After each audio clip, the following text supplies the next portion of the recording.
Hi, my name is Karen Slusher, and this is my presentation for Barriers to Web 2.0. In terms of reading the assignment or reading the articles for this assignment, it really came down to a lot of questions surrounding access to use for me with what each of the articles brought up. And so some of it's the access that our students experience when they are at home and away from school. It might be that there are areas of the country that are behind the curve in terms of what they have access to and what the connection speed might be in their area, whether they have broadband or whether they're still um, more stuck in the old school AOL dial-up stage. And then it's also in terms of the teacher's access. And so if teachers in schools don't really have the technology training that they need in order to integrate things, then they might be struggling to provide students with the experience that they need to have for technology. In terms of whether or not the digital divide can be resolved, I honestly really don't know. I think that there are things that the schools can do to help in this situation, but so much of this is out of the control of the schools and has to be resolved politically in order for it to go anywhere. I think for this, it's important for schools to understand, like, I know I need to understand what kind of access does my community have? We're in a suburban environment and a lot of our students have decent access. However, I do have students who tell me that they don't have the ability to get online at home or that they don't have a computer from home. And so they're working on their phones, they're going to the library, they're sitting at coffee shops after school, and so it's really a matter for just being aware of my school and knowing the needs that they'll have. But I think that's one of the key things is that schools need to be doing equity work. They need to understand their community, and they need to be sure that they're developing needs for students or addressing the needs that the students have in the school. Um, I really firmly believe this. This is something that I teach, and so I very much believe that students need to have a digital literacy when they graduate. There's a lot of work being done around this now to integrate digital literacy components or standards to graduation requirements, but I absolutely think that students need to be able to determine the validity for sources. They need to understand how to conduct academic research. They need to be able to discern what fake news is. They need to really kind of be able to delineate a valid news source versus something that might be more clickbait oriented.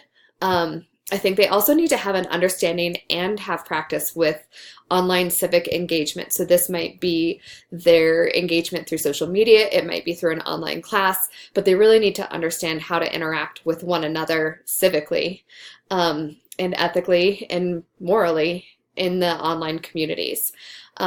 I actually also think that students need to know how to build a website. I don't think that they need to know coding. I don't think that they have to have the ability to write code. I think it's helpful, but I don't think that everybody needs that. But I think they need access to see how easy it can be for them to build a website, either for portfolio development or for their own use or potentially their own business down the road.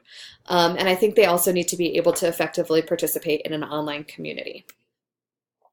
The global economy really has impacted me in terms of what I'm most interested in, which is the journalistic side of things. It's my access to news. I get most of my news through Twitter. And that's kind of what feeds me into what I pay attention to. And I know that that's very true for a lot of my peers and a lot of my students. I do a lot of my reading online. I make use of Amazon and do my book ordering through there, and same thing with textbooks.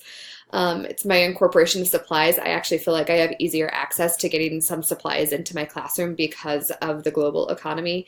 And then I also am able to connect with other schools and programs across the country so that I can update my program and I can get feedback from other people who might be able to help me or my students in terms of what we're learning. The training that I feel like I need to be able to effectively integrate technology in school revolves around just constant training. And I think that's the unfortunate truth is that we really need to be currently updated on what's out there, what we have access to. It changes almost every single day in terms of a new app or a new site or a new piece of equipment that we might be able to use. And so I think it's important to have people in my district who are able to bring those things into the schools to help teachers understand how to use them and how to integrate them into the classroom. I've had some recent training surrounding technology, and so I've been able to do things surrounding like integrating cell phones into the classroom. I've been instructed on how to build WordPress sites. I also went to a conference last November surrounding social media and its integration in education. And then I've also taken classes surrounding InDesign. I've done a little bit of Photoshop too, but nowhere near what I've gotten out of the InDesign. And so for me, it's really just a constant updating and something that I believe is important to what we're doing as educators. My school, I would say, is equipped to a degree. I think it's something that is hard to stay updated on completely unless you are in a school with a lot of money and easy access. One of the classrooms that I teach in has a brand new Apple computer lab. We have 30 brand new computers that the students are using for productions, so video production and print production. But the other classroom I teach in has computers that are about 10 years old that we struggle with having work on a daily basis. We also have things in the school. We have 3D printers. We have advanced poster printers like the one that's pictured here. We also have a fabrications and machine lab that's been recently updated with new equipment. But I also think we need a refresh of our science lab equipment. So I think that they can make use of new tools and ways to do dissections digitally. I think they could also make use of new microscopes and bring in some more things surrounding that. And then we also did just get last year, the district updated computers for all teachers. So every single teacher has one of the touchscreen Surface Pros to use for their own instruction. As far as advantages go, I think that it's really important because this is the world that the students live in. And so we have to be providing the kind of education that mirrors what their experiences are going to be like. So having these innovative practices really helps provide students with a current, up-to-date education that will help them be prepared for their future lives. I think there's easier access to things. We have things at our fingertips that we might not have had access to in the past because it wasn't part of our textbook curriculum, or it wasn't something that we had in our library. And so I think it makes it easier to access material we might want. We have more current material, and so we're able to get like the latest versions of different textbooks. So for instance, teaching journalism, it's changed significantly since I started teaching in the early 2000s. And so now I have access to the more current updated material. I think it allows for us to be innovative in what we do. It's not as lockstep. And so we're able to kind of integrate different practices. We're able to allow for the students to have project-based learning in a slightly different way, or to have the inquiry practice as well. I also think it helps us communicate home. Parents are able to keep track of student grades. We're able to reach out for support from the parents if we need it. And then the students too are able to know what they maybe need to be working on at home. So I know a lot of teachers in our school will send reminds to kids if they have something coming up in their class. So for instance, I'll use it tomorrow with my journalism kids to remind them about their test on Friday. I also think that it can help with student focus. Students are used to being in front of technology and using technology. And so I think for them, having access to technology is really beneficial because it mirrors what they do on a day-to-day basis. Disadvantages that we've come across, obviously budgetary needs. I think districts are struggling to keep pace with what we have going on out there. And so, for instance, our district is currently in the process of updating all of our Chromebook carts.